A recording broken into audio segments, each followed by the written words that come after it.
Aventón, ideas y propuestas para la movilidad, con la conducción de Sergio Olvera León. ¿Qué tal? ¿Cómo les va? Muy buen día. Bienvenidas, bienvenidos a otra emisión, la 524, sí es 524, de este Aventón, ideas y propuestas para la movilidad, transmitiendo en un programa grabado previamente y que será transmitido el 19 de diciembre de este 2023. Feliz Navidad, será dentro de unos cuantos días, así que la pasen bien y traten de no atravesar 5 de febrero.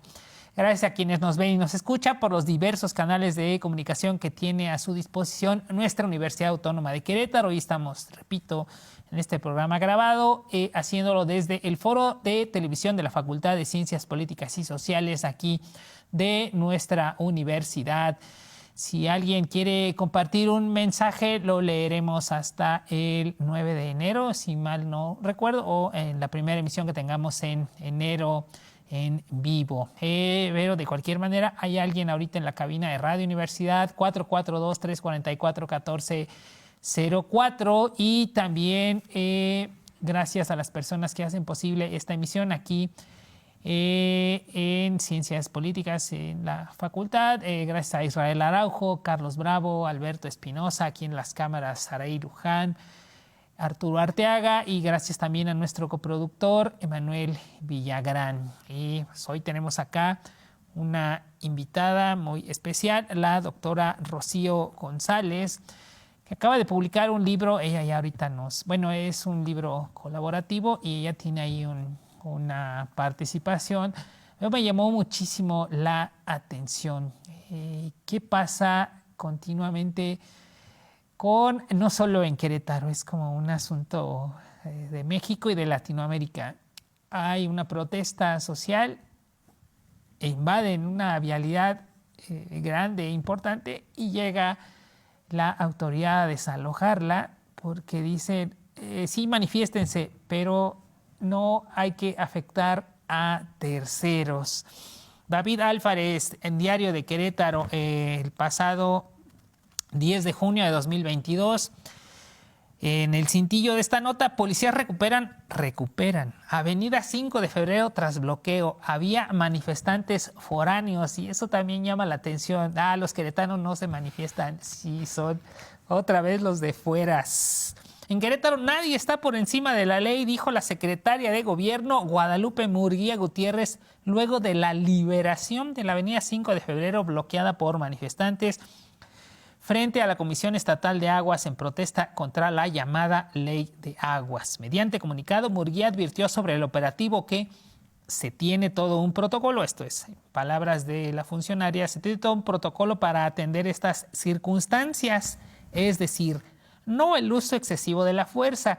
Llegar y con estricto apego a todo el entrenamiento que tienen, hacen una especie de encapsulada en los manifestantes.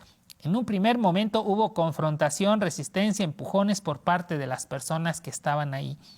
Gracias a la presencia de la policía, se libera la vía. Están y pueden tener su manifestación sin bloquear la vialidad. Se cierra lo que dice esta funcionaria. De la misma forma, aseguró que en Querétaro la libre manifestación, así supongo que de las ideas, está permitida siempre y cuando no se afecte a terceros, porque la policía estatal intervino para restablecer la circulación. Doctora Rocío, gracias por estar acá. ¿Y cómo ve esto que sigue ocurriendo? Esto fue, repito, 10 de junio de 2022. Muchísimas gracias, Sergio, muy amable. Bueno, para empezar, agradecer la invitación al programa. Y bueno, como bien ya habías anticipado, en la Facultad de Derecho, quienes estamos en la licenciatura en Criminología, trabajamos algunos artículos. En mi caso, hice una investigación sobre la limitación de la protesta social en Querétaro del 2015 al 2022. Ajá. Esa nota a la que refieres precisamente se refiere a la manifestación que hubo en junio del 2022 por la denominada Ley de Aguas. Así es. Entonces, bueno, parte de los hallazgos que encontré, digamos, tras hacer el análisis de las distintas manifestaciones o protestas sociales que se dieron en ese periodo, es que si bien la autoridad queretana a nivel estatal, y municipal respeta en términos generales la protesta social, entendida como un derecho humano que tiene reconocimiento internacional, sí existe un porcentaje de más o menos un 7% de protestas sociales que son gestionadas de manera inadecuada, ¿no? Donde hay un excesivo uso de la fuerza, donde, como menciona la nota periodística, se hace una desconcentración forzada, digamos, de la manifestación, pero sin apego a los estándares en la materia, en términos internacionales. Que hasta donde entiendo, el derecho a la protesta, además de todo, es supraconstitucional por los tratados internacionales que tiene México y está por encima de esto de liberar vías, porque pues, casi que yo entiendo que la autoridad diga, como dice la Biblia, cuando ores, échale llave allá a tu casa y ahí donde solo Dios te ve y te escucha, ¿no? Pues, ¿cómo va a ser ese tipo de protesta? No sé, la independencia, la revolución, aquí lo he dicho irónicamente varias veces. Cuando la independencia no llegó Miguel Hidalgo con el virrey, oye virrey, ya estuvo, ¿no? Sí tienes razón Hidalgo, ya estuvo, se promulga la independencia, lo mismo la revolución. Pues no, estas manifestaciones tienen que ser así y incomodar, porque si no incomodan, pues ¿qué caso tiene? O sea, pues es feo decirlo, pero creo que de ahí han nacido los movimientos y sobre todo las conquistas sociales. ¿Cómo está la legislación mexicana a ese respecto? Pues sí, mira, haciendo un poquito, digamos, de incluso trayectoria histórica, el derecho a la resistencia, digamos, está previsto desde la propia Declaración de Derechos Humanos del Hombre, ¿no? De los derechos del ciudadano y del hombre que emanó de la Revolución Francesa. Prácticamente ahí es como el origen. Además, 1789, y se dice que es un derecho natural, o sea, del hombre, ¿no? Para aquel entonces eran hombres, ¿no? Y ciudadanos. Hoy día, si bien no hay un derecho específico que diga tenemos todo el mundo derecho a la protesta, sí a nivel internacional se reconoce que está articulado por derechos que están reconocidos a nivel Constitución México. La libertad de expresión, el derecho de reunión, el derecho de asociación y el derecho de libre tránsito. Estos derechos se amalgaman y entonces hacen en conjunto el derecho a la protesta. En México existen de un tiempo para acá, sobre todo en los últimos años, estudios que hablan de excesivas reglamentaciones para que las personas protesten, ¿no? No solo está excesivamente regulado el derecho a la protesta, sino que además se criminaliza. Existe una gran cantidad de tipos penales que desde la Comisión Interamericana de Derechos Humanos se dice que se utilizan ex profeso para criminalizar a quienes usan el espacio público pues para disentir. Recordemos que la democracia, al final, su sentido, ¿no? Es el permitir que la gente disienta, ¿no? El permitir distintas expresiones ideológicas, ¿sí? Entonces, una democracia debe de, obviamente, garantizar que está esa posibilidad de disentir contra el que está en el poder o de disentir respecto de acciones de privados, etcétera, ¿no? El espacio público, qué buena que retoma este tema, doctora, porque sí, parece que la 5 de febrero pues, se usa para el Querétaro Maratón y no pasa nada. Está la carrera panamericana y se usa para eso y no pasa nada. Pero cuando hay que protestar, hay que alzar la voz, se invadió la vialidad. Y aquí traigo esta nota, esta es del 14 de noviembre, que ya no entró en su libro, 14 de noviembre de 2023, es la editorial Cuarto de Guerra del Diario de Querétaro y dice: se le pasó la mano a la Policía Estatal de Giovanni Elías Pérez Hernández cuando por retirar a los manifestantes agarraron parejo, que bloqueaban Paseo de la República, agarraron parejo y golpearon a reporteros que hacían su trabajo. La protesta de vecinos del Nabo debido a la falta de electricidad, que no es un servicio que corresponde al Estado, sino a la Comisión Federal de Electricidad, fue pretexto para que los policías, supuestamente certificados y bien entrenados, desahoguen sus rencores contra los comunicadores. Sí, es de risa esta nota. Provocación. También se les pasó la mano a los manifestantes del Nabo, que no buscan quién se las debe, sino quién se las pague.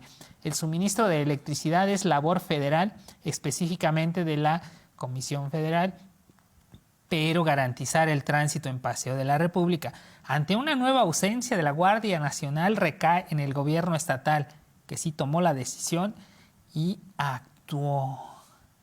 Esto parece como de los años 70 la nota, pero no, es de hace un par de meses, doctora. Pues la verdad es que, como mencionas, el artículo que yo hago llega a junio del 2022. Ajá. Y de junio del 2022 a la fecha hemos tenido el caso del Nabo, hemos tenido el caso de Escolásticas, hemos tenido el caso de Maconí. O sea, se han juntado una serie de manifestaciones que han sido gestionadas de manera inadecuada, cuando desde la Secretaría de Gobierno, sobre todo la que ya no es titular, Guadalupe Murguía, refiere que se tienen que garantizar, digamos, el libre tránsito. Aquí cabe mencionar que lo está argumentando, pues obviamente desde su posición de autoridad, pero a nivel internacional existe también jurisprudencia que es obligatoria, digamos, los criterios son obligatorios a las autoridades mexicanas, en el sentido de decir que la protesta, el derecho a la protesta es mucho más relevante, ¿sí?, que el permitir, digamos, la movilidad de las personas, que a veces, obviamente estamos hablando de ponderación de derechos. Entonces, el derecho a la protesta es un derecho tan importante porque da lugar, como bien mencionaste, a conquistas trascendentales, ¿no? Y que obviamente tiene que generar pequeñas molestias a la ciudadanía en términos generales, ¿no? Es como la molestia que nos genera cuando pues, pasa un accidente en plena carretera y pues tenemos que estar ahí detenidos un rato, ¿no? Son molestias que obviamente quienes estamos ahí usando el transporte público o privado tenemos que asumir, pero que obviamente si ponemos en balanza lo que está en juego de un lado o del otro, pues evidentemente las exigencias sociales tienden a ser mucho más relevantes que estas molestias domésticas, podríamos decirlo así. Y el número en el cual están estos artículos que comentaba, o supongo, doctora, el artículo 9 de la Constitución dice: no se podrá coartar el derecho de asociarse o reunirse pacíficamente con cualquier objeto lícito, pero solamente los ciudadanos de la República podrán hacerlo para tomar parte en los asuntos políticos del país. No se considerará ilegal y no podrá ser disuelta una asamblea o reunión que tenga por objeto hacer una petición o presentar una protesta por algún acto a una autoridad si no se profieren injurias contra esta, si no se hiciere uso de violencias o amenazas para intimidarla u obligarla a resolver en un sentido que se desee. Eso es el 9, que es como el derecho a la asociación, y hasta el 11 dice: toda persona tiene derecho de entrar en la República, salir de ella, viajar por su territorio y mudar de residencia sin necesidad de carta de seguridad, pasaporte, salvoconducto u otros requisitos semejantes. Y recalqué persona porque ahí no dice de los autos. Las personas que caminaron por 5 de febrero vieron violentado su derecho al libre tránsito, pues no, ¿verdad? Pero sí es lo que ocurre cuando en Plaza de Armas vienen personas de fuera, sobre todo en el periodo de Felipe Calderón, cerraban como desde universidad, o sea, encapsulaban el centro. Yo llegué a ir en bicicleta por ahí me apuntaron varias veces soldados del ejército mexicano con su arma. Así iba yo en la bicicleta en la calle Juárez y me apuntaban. Pero el día del evento, que era sobre todo el 5 de febrero, no me permitían caminar. ¿Y pues por qué no puedo pasar? Pues porque está el evento. Y eso, según yo, sí era una violación a mi libre tránsito. Lo mismo el 15 de septiembre, cierran el perímetro de las plazas de armas y no se puede ingresar porque va a ser el grito y solo lo revisan a uno. Vamos, también la Constitución dice que nadie puede ser molestado en su persona sino mediante una orden judicial. Porque al entrar a ese perímetro el 15 de septiembre me tienen que catear como si fuera un espectáculo en un lugar privado? Entonces, o me equivoco, doctora, el derecho a la protesta, al libre tránsito es a las personas o a los autos, o mi auto se vuelve una extensión de mi persona. Cuénteme usted, doctora. Sí, no, entiendo que es obviamente un derecho que ampara a las personas, ¿no? Y que se trata, como ya mencionaste, ¿no?, de esta posibilidad de moverte dentro del territorio sin tener que presentar documentos administrativos que digan, bueno, como tú eres queretano o resides en Querétaro, pues no puedes entrar a Campeche porque necesitas un pasaporte, ¿no? Ajá. No, se trata de eso, de poder moverte, cambiar de residencia sin ningún problema y sin tener que dar explicaciones a las personas, pero se trata de algo, digamos, que es propio de la persona, ¿no? No de los automóviles, de los medios de transporte. Y lo menciono porque la primera nota, esta de que sí, creo que todavía incluye su investigación, esto de que había personas foráneas, caray, las manifestaciones que influyen en Querétaro solo son para queretanos. Está como rara esa tendencia. Pues eso también se explica un poco existen teorías que se llaman la teoría de la conspiración, ¿no? Cuando los políticos trasladan la responsabilidad a gente externa, ¿no? Entonces es muy fácil que la gente, la ciudadanía de ahí, originaria de ahí, diga, sí es cierto, son los de afuera los que vienen a generar problemas, ¿no? Son los de fuera los que vienen a generar problemas. Y lo mismo, en ese mismo tenor, 14 de noviembre de 2023, también Diario de Querétaro, esto lo firma Adán Olvera en su columna Expediente Q. Una vez más, un presunto conflicto sucede en la entidad. En esta ocasión, habitantes de la comunidad de El Nabo, que reclamaban de manera justa la falta de energía a raíz de la explosión de un transformador en la subestación de Juriquilla, que, como todos sabemos, dejó sin fluido eléctrico a miles de habitantes. Una vez más, el senador por Morena, Gilberto Herrera Ruiz, quiere abanderar un movimiento en el que los elementos le dan para armar una protesta, y es que, después del bloqueo a una importante avenida en Querétaro, el uso de la fuerza pública para desalojar y garantizar la libertad de tránsito a miles de ciudadanos es el pretexto para hablar de una agresión y hablar de una represión. Adán Olvera, en Expediente Q. Garantizar la libertad de tránsito. ¿Dónde capacitarán a estas personas que no están enteradas de estos protocolos, doctora? ¿O son de estos cursos carísimos? No, ¿verdad? Que para saber de estas leyes, estos cursos, yo recuerdo los del coaching que llevan a valer hasta 100,000 pesos. Entonces, cuando leo esto, ¿dónde los capacitarán? ¿Por qué es tan caro? ¿Por qué no me puedo enterar yo que hay estas leyes que favorecen y hablan de esto?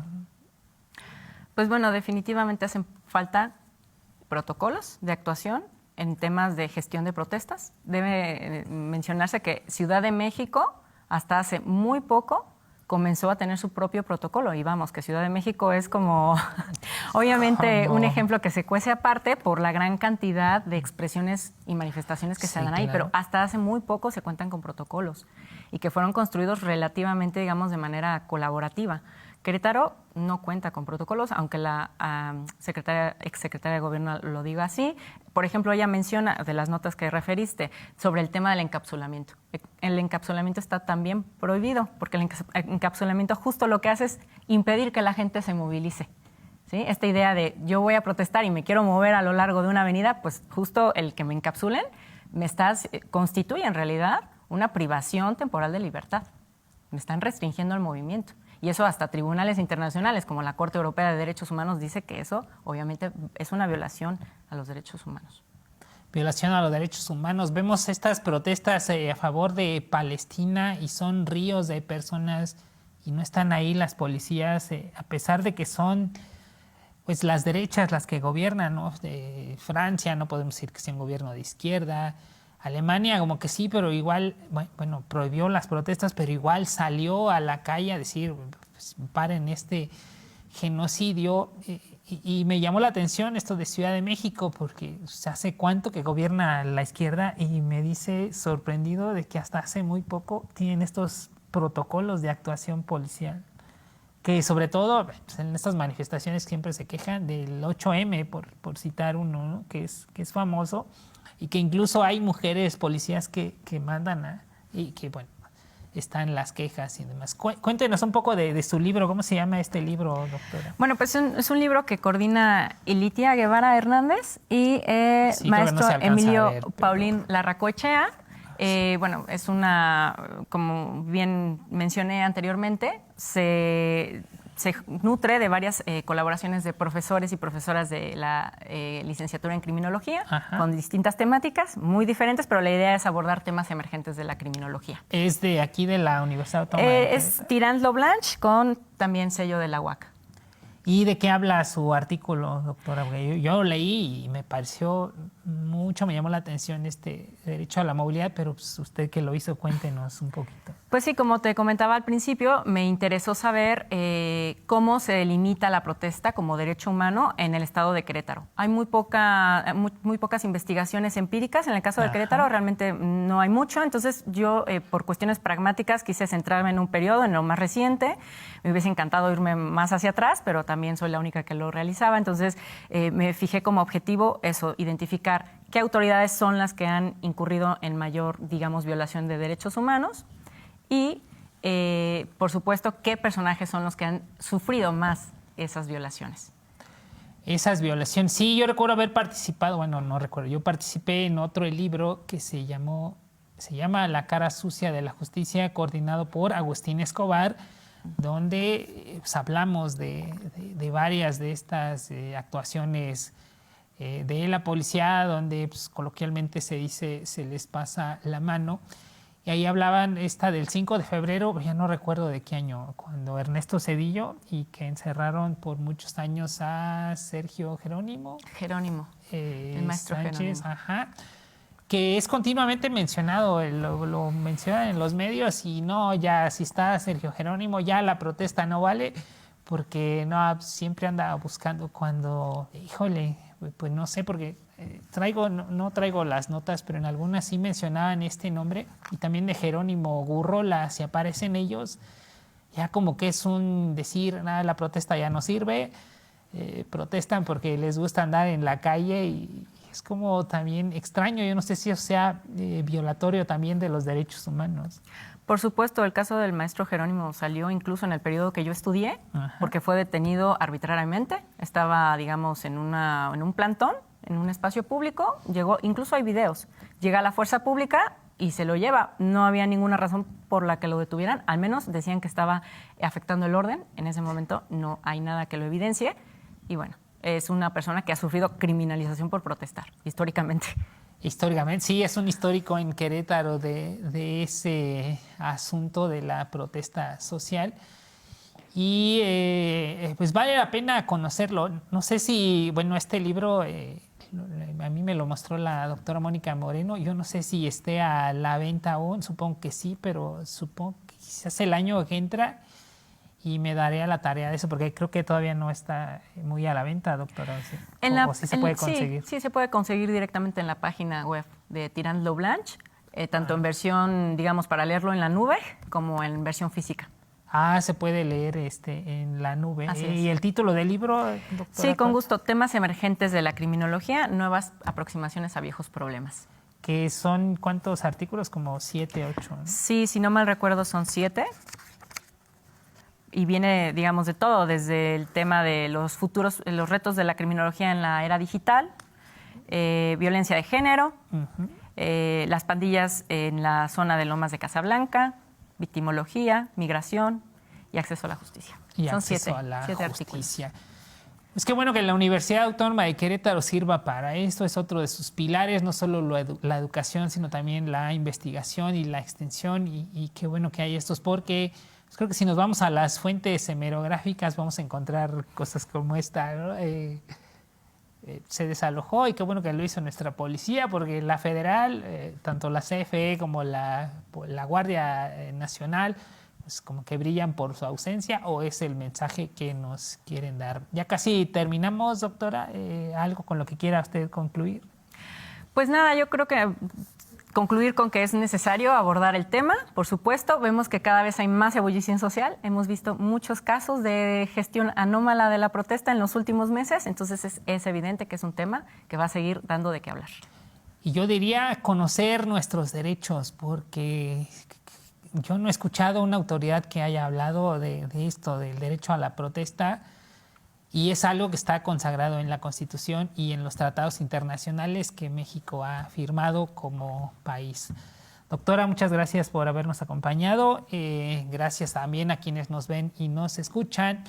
Y pues, doctora, feliz Navidad. Muchas gracias, y igualmente. Que el año que venga ya se arregle la 5 de febrero. Y también al auditorio, feliz Navidad. Y repito, este es un programa grabado. Mi nombre es Sergio Olvera León y estaremos por acá la próxima. Hasta entonces. El Aventón, ideas y propuestas para la movilidad, con la conducción de Sergio Olvera León.